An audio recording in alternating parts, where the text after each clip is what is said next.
Daugavpils novada kultūras centrā notika senioru jaungada sarīkojums, kur organizēja Daugavpils novada pensionāru apvienība sadarbībā ar novada domes sociālo dienestu.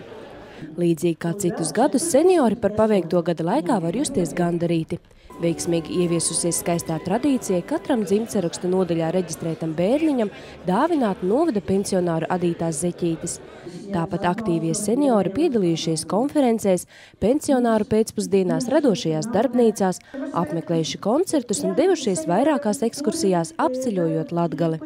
Gribētos, lai arī turpmāk mums būtu iedalīta naudiņa, lai mēs turpmāk varētu tāpat dzīvot tā, pieticīgi tomēr. Ne jau visā, bet tomēr mums gribās uz ārzemēm aizbraukt, arī kaut vienu reizi aizbraukt uz vienu kaut vai tā kaimiņos aizbraukt. Tā, it kā tā.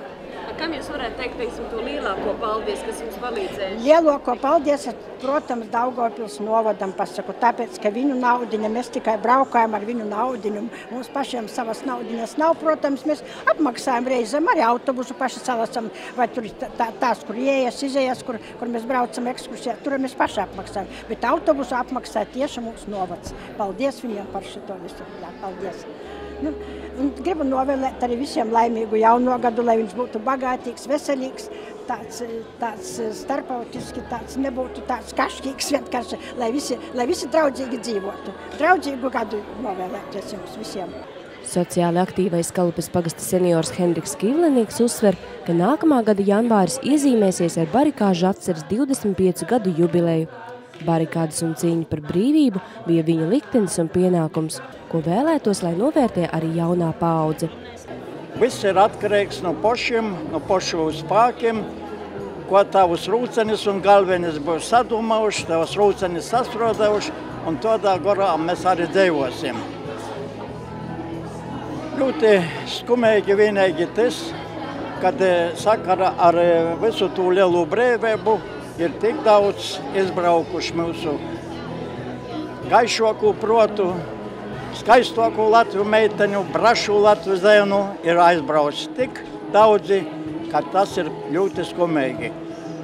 Nam novērtējam mēs savu zemēti, mūsu savu zemēti ir jānovērtē, un nav jāmeklē laime kaut kur svešumā, bet laime ir jāmeklē pašā savā valstī, savā novadā, savā pogastā.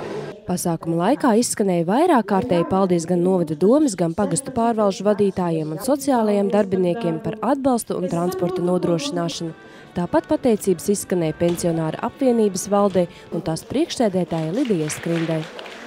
Seniors sveica sociālā dienesta vadītāja Anna Jegorova, novada domes priekšsēdētājs vietnieks Arvīts Kucins un pašvaldības izpildirektora Vanda Kezika. Koncertu ieskandināja Ambeļu pagasta ansamblis Romaška, Naujienas pagasta teātra studija un Kalupes vīru ansamblis. Pēc koncerta jautras dejas turpinājās ballē ar Jāni Varslavānu.